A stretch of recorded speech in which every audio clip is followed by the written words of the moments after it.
Okay. तो 8वीं और 9वीं के बच्चों का मैं इस्तकबाल करता हूँ।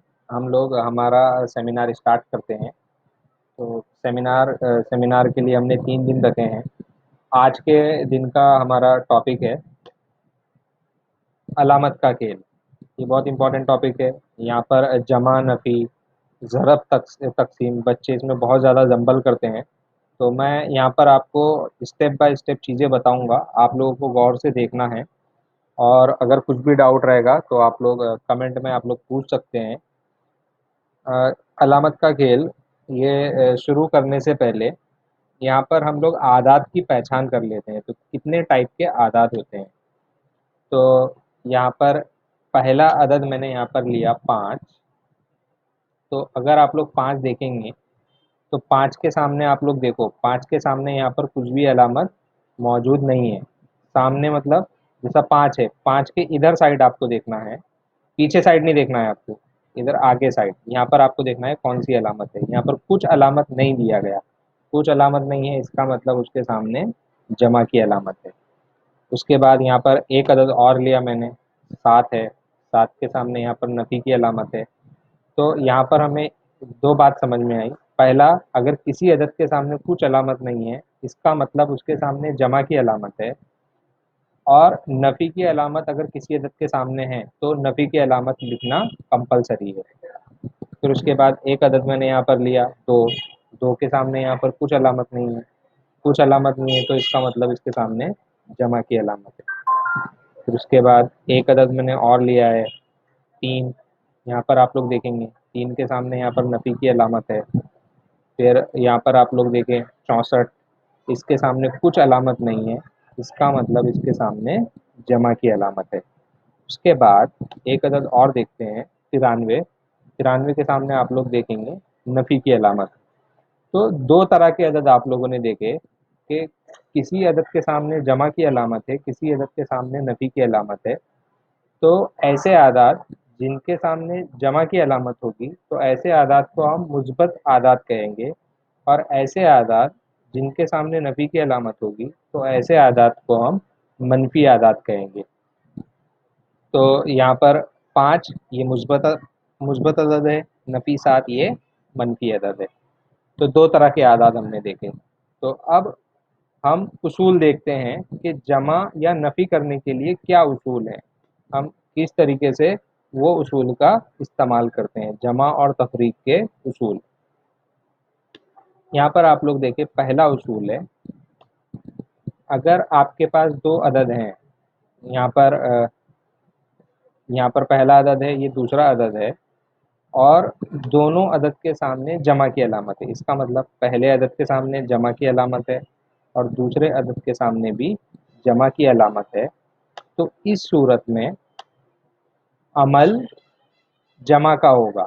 मतलब आप दोनों अदद को जमा कर देंगे और जमा करने के बाद जो भी अदद आएगा उसके सामने आप अलामत बड़े अदद की लगाएंगे। तो ये पहला उसूल है। मिसाल से अब इसको समझते हैं हम लोग। यहाँ पर मैं मिसाल लेता हूँ। पहली मिसाल है 7 जमा 8। अब यहाँ पर आप लोग देखें 7 के सामने कुछ अलामत नहीं है, उसके सामने कुछ अलामत नहीं है मतलब जमा की अलामत है। तो 2 अदद यहाँ पर हैं। तो पहले अदद के सामने जमा की अलामत है, दूसरे अदद के सामने जमा की अलामत है।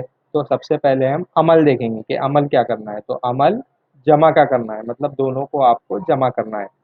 तो 7 को 8 के साथ जमा करते हैं तो 15 आएगा।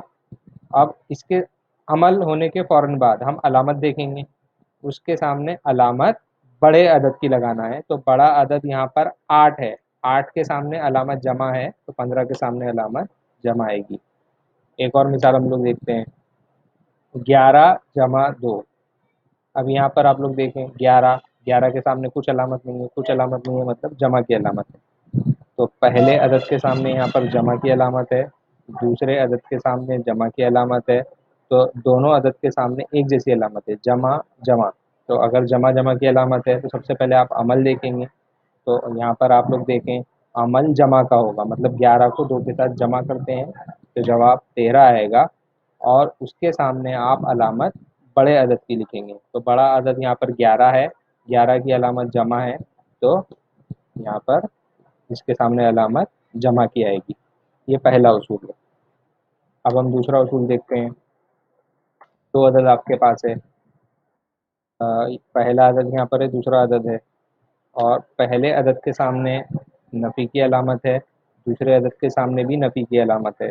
تو اس صورت میں عمل جمع کا ہوگا، اور عمل جمع کا ہوگا. عمل جمع کا ہونے کے بعد اس کے سامنے علامت بڑے عدد کی آپ کو لگانا ہے. اب مثال سے اس کو سمجھتے ہیں. یہاں پر پہلی مثال میں نے یہاں پر دیا نفی 9 نفی 6. 9 کے سامنے نفی کی علامت ہے، 6 کے سامنے نفی کی علامت ہے. تو سب سے پہلے آپ دیکھیں گے کہ عمل کیا کرنا ہے. عمل جمع کا ہوگا، مطلب آپ دونوں کو جمع کریں گے. تو 6 اور 9 ان دونوں کو جمع کرتے ہیں تو جواب 15 آئے گا، اور علامت آپ کو بڑے عدد کی لگانا ہے. تو بڑا عدد 9 ہے، 9 کے سامنے علامت نفی ہے، تو یہاں پر اس کے سامنے علامت نفی کی آئے گی. ٹھیک ہے، اس طریقے سے آپ کو کرنا ہے. پھر اس کے بعد دوسرا سوال نفی 22 اور نفی 8، اس کو آپ کو حل کرنا ہے. تو پہلے آپ دونوں عدد دیکھیں گے، عدد کے سامنے علامت دیکھیں گے. پہلے عدد کے سامنے نفی کی علامت ہے، دوسرے عدد کے سامنے نفی کی علامت ہے. تو یہاں پر آپ لوگ اصول میں دیکھیں، اگر دونوں عدد کے سامنے نفی کی علامت ہے تو عمل جمع کا کرنا ہے، مطلب دونوں عدد کو آپ جمع کریں گے. تو 22 کو 8 کے ساتھ جمع کرتے ہیں تو جواب 30 آئے گا، اور علامت ہم لوگ اس کے سامنے بڑے عدد کی لگائیں گے. تو بڑا عدد یہاں پر 22 ہے، 22 کے سامنے علامت نفی ہے تو 30 کے سامنے نفی کی علامت آئے گی. تو اس طریقے سے آپ کو حل کرنا ہے. ٹھیک ہے، تیسرا اصول دو عدد یہاں پر ہیں. یہاں پر پہلے عدد کے سامنے جمع کی علامت ہے اور دوسرے عدد کے سامنے نفی کی علامت ہے. تو اس صورت میں عمل نفی کا ہوگا، اور نفی کا عمل کرنے کے بعد اس کے سامنے آپ علامت بڑے عدد کی لگائیں گے. تو مثال سے ہم لوگ دیکھتے ہیں. پہلی مثال ہے، یہاں پر آپ لوگ دیکھیں 16 ہے، 16 کے سامنے یہاں پر کچھ علامت نہیں ہے. کچھ علامت نہیں ہے اس کا مطلب یہاں پر جمع کی علامت ہے. پہلے عدد کے سامنے یہاں پر دیکھیں گے آپ جمع کی علامت ہے، دوسرے عدد کے سامنے نفی کی علامت ہے. تو جمع نفی. تو اس صورت میں سب سے پہلے ہم عمل دیکھیں گے. عمل نفی کا ہوگا، مطلب 16 کو 12 سے نفی کریں گے. 16 کو 12 سے اگر ہم نفی کرتے ہیں،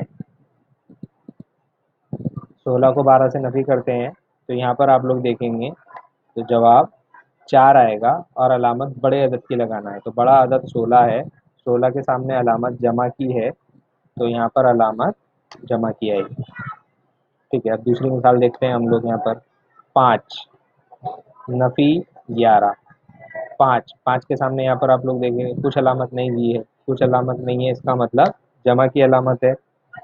اب پہلے عدد کے سامنے جمع ہے، دوسرے عدد کے سامنے نفی ہے. تو جمع نفی یہاں پر آپ لوگ دیکھیں، جمع نفی عمل نفی کا ہوگا، مطلب 11 کو 5 سے نفی کریں گے. 11 کو 5 سے نفی کرتے ہیں تو جواب 6 آئے گا، اور اس کے سامنے علامت بڑے عدد کی لکھنا ہے. تو بڑا عدد 11 ہے تو 11 کے سامنے علامت نفی کی ہے تو 6 کے سامنے بھی علامت نفی کی آئے گی. تو یہ تیسرا اصول تھا. اس طریقے سے اس کو ہم لوگ حل کریں گے. اب آگے دیکھتے ہیں ہم لوگ چوتھا اصول. یہاں پر آپ لوگ دیکھیں چوتھے اصول دو عدد یہاں پر آپ کے پاس ہیں. پہلے عدد کے سامنے نفی کی علامت ہے، دوسرے عدد کے سامنے جمع کی علامت ہے. تو اس صورت میں عمل نفی کا ہوگا، اور علامت آپ کو بڑے عدد کی لگانا ہے. تو مثال ہے، مثال سے ہم لوگ دیکھیں گے. یہاں پر آپ لوگ دیکھیں 14 جمع 10. 14 کے سامنے کچھ علامت نہیں ہے اس کا مطلب نفی کی علامت ہے. 10 کے سامنے جمع کی علامت ہے، 14 کے سامنے نفی کی علامت ہے. تو یہاں پر آپ لوگ دیکھیں نفی جمع. نفی جمع مطلب عمل آپ نفی کا کریں گے. نفی کا عمل کرنے کے لیے ہمیشہ بڑے عدد کو چھوٹے عدد سے نفی کرنا ہے. تو یہاں پر بڑا عدد 14 ہے، 14 کو 10 سے نفی کرتے ہیں تو جواب 4 آئے گا، اور اس کے سامنے آپ علامت बड़े अदद की लिखना है। तो बड़ा अदद यहाँ पर 14 है, 14 के सामने अलामत नफ़ी है, तो यहाँ पर जवाब नफ़ी में आएगा। अब एक और मिसाल हम लोग देखते हैं, नफ़ी 3 जमा 11। तो यहाँ पर आप लोग देखें, पहला अदद 3 है, 3 के सामने अलामत नफ़ी की है, फिर उसके बाद 11, उसके सामने अलामत जमा है, नफ़ी जमा। तो अमल, सबसे पहले अमल आपको देखना है, तो अमल नफ़ी का होगा, 11 में से 3 को नफ़ी करेंगे, 11 में से 3 को नफ़ी करते हैं तो 8 आएगा, और अलामत आपको बड़े अदद की लगाना है। तो बड़ा अदद 11 है, 11 के सामने जमा की अलामत है, तो इसके सामने जमा की अलामत आएगी। तो ये चौथा उसूल है। अब ये 4 उसूल देखने के बाद यहाँ पर 3 चीज़ें हमें समझ में आई, जो 3 चीज़ें आपको याद रखना है। पहली पहली बात आपको याद रखना है, अगर दोनों आदात की अलामत एक जैसी हो, मतलब पहले अदद के सामने जमा की अलामत है, दूसरे अदद के सामने भी जमा की अलामत है, या पहले अदद के सामने नफ़ी की अलामत है, दूसरे अदद के सामने भी नफ़ी की अलामत है, तो उस सूरत में अमल जमा का होगा। उसके बाद दूसरी बात यहाँ पर हमें समझ में आई, अगर आदात की अलामत अलग अलग हो, मतलब पहले अदद के सामने जमा है, दूसरे अदद के सामने नफ़ी है, या फिर पहले अदद के सामने नफ़ी है, दूसरे अदद के सामने जमा है, मतलब अलामत अगर अलग अलग होगी तो अमल नफ़ी का करना है। नफ़ी का अमल करना है मतलब बड़े अदद को छोटे अदद से नफ़ी कर देना है, ये दूसरा उसूल। फिर उसके बाद तीसरी बात यहाँ पर समझ में आई, जमा या तफरीक का अमल करने के बाद हमेशा, यहाँ पर मैंने वर्ड हमेशा लिखा है, हमेशा अलामत बड़े अदद की लगाना है। मतलब आप लोग जमा करते हैं या नफ़ी करते हैं, जमा या नफ़ी का अमल होने के बाद अदद के सामने आप अलामत बड़े अदद की लगाएंगे, जो भी बड़े अदद की अलामत होगी वो अलामत आपको लगाना है। अब यहाँ पर मैंने कुछ एक्सरसाइज आपको दी है, ये होमवर्क है, ये आपको सॉल्व करके मुझे सेंड करना है। यहाँ पर ये एक्सरसाइज मैंने दी है, यहाँ पर 8 सवालात हैं, ये 8 के 8 सवालात आपको करना है, 5 मिनट में आप इसको सॉल्व कर सकते हैं।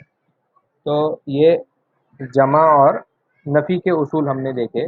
अब ज़रफ़ के उसूल हम लोग देखेंगे कि ज़रफ़ के उसूल क्या हैं और किस तरीके से उसको हल करते हैं। तो ठीक है, ज़रफ़ के उसूल हम लोग देखते हैं।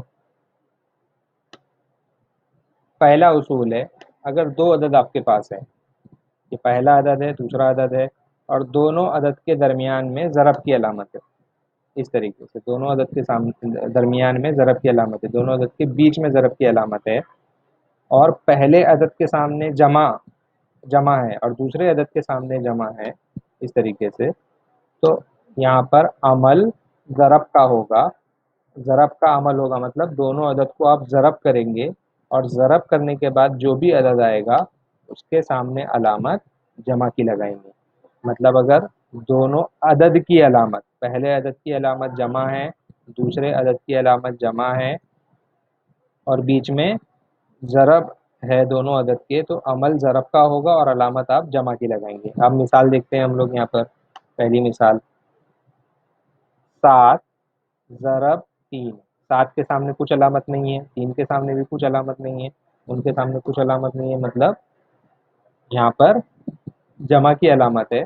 तो जमा 7 और जमा 3, बीच में यहाँ पर ज़रब की अलामत है। तो यहाँ पर आप लोग देखें, सबसे पहले अमल आपको देखना है, तो अमल ज़रब का करना है, मतलब 7 को 3 के साथ आप ज़रब करेंगे।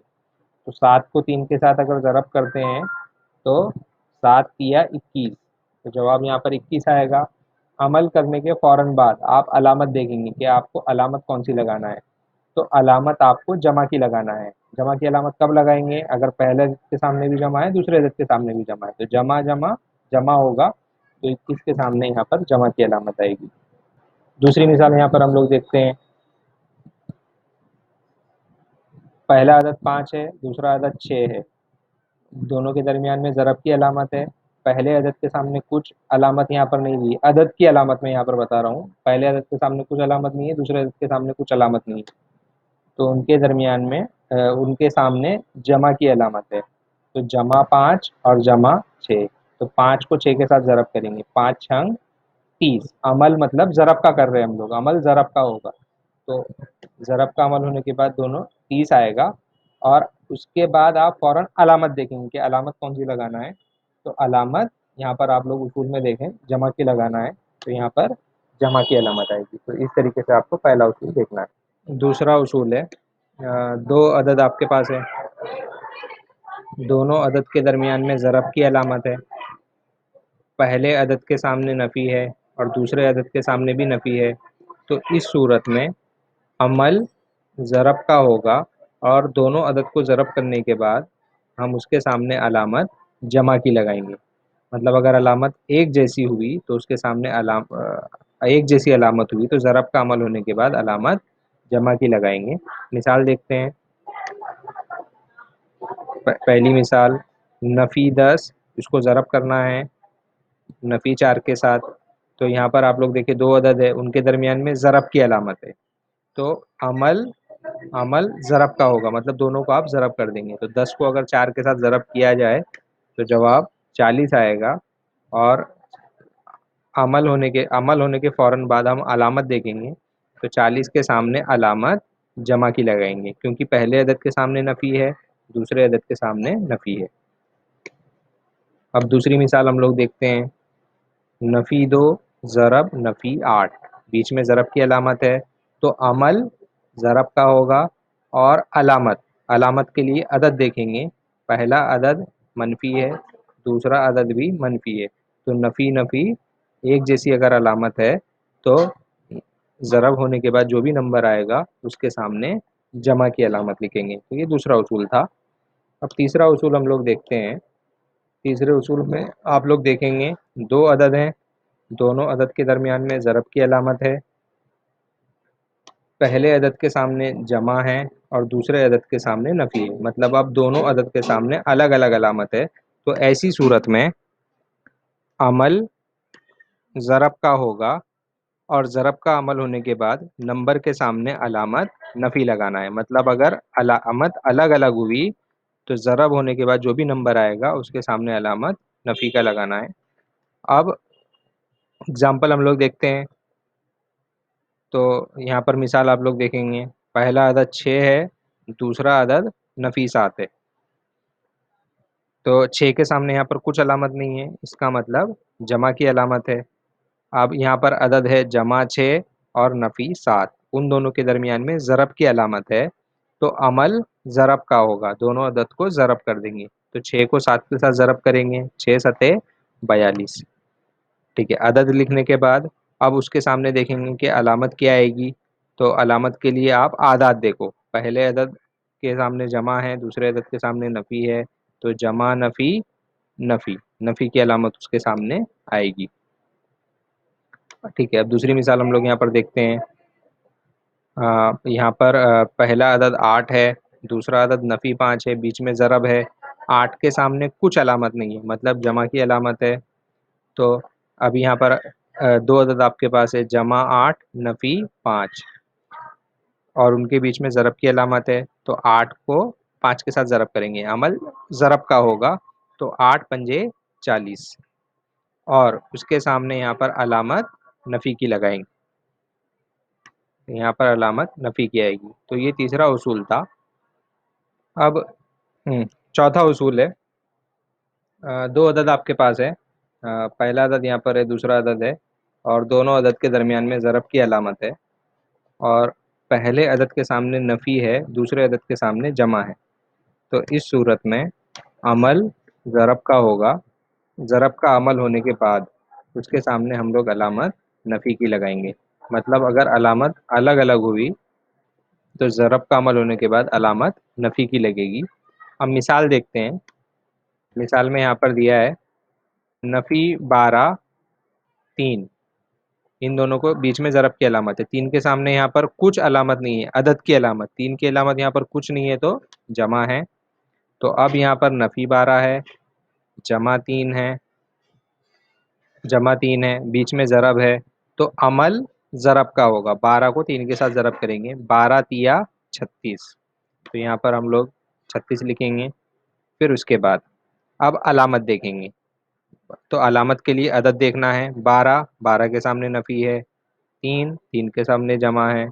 तो नफ़ी जमा, अलामत अलग अलग है तो यहाँ पर नफ़ी की अलामत लगाना है। तो नफ़ी 36 ये जवाब आएगा।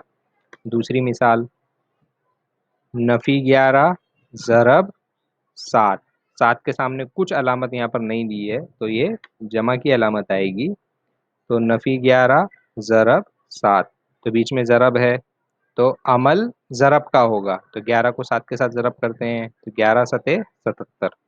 اب اس کے سامنے کچھ علامت یہاں پر اب اس کے سامنے علامت کون سی لگے گی، تو اس کے لیے اعداد کی علامت دیکھیں گے. تو 11 کے سامنے علامت نفی ہے، 7 کے سامنے علامت جمع ہے، تو نفی جمع الگ الگ علامت ہے، تو اس کے سامنے علامت 77 کے سامنے علامت نفی کی آئے گی، تو یہ نفی 77.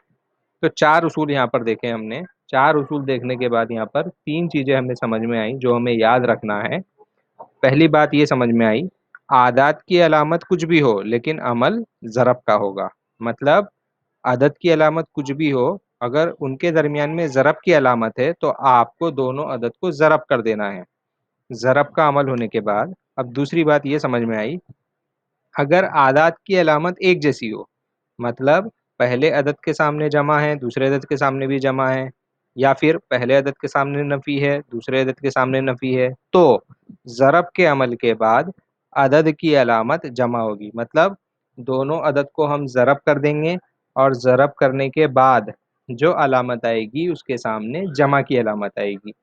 تیسری بات یہ سمجھ میں آئی، اگر اعداد کی علامت الگ الگ ہو، مطلب پہلا عدد کے سامنے جمع ہے دوسرے عدد کے سامنے نفی ہے، یا پھر پہلے عدد کے سامنے نفی ہے دوسرے عدد کے سامنے جمع ہے، تو اس صورت میں ضرب کا عمل ہونے کے بعد جو بھی عدد آئے گا اس کے سامنے علامت نفی کی ہوگی.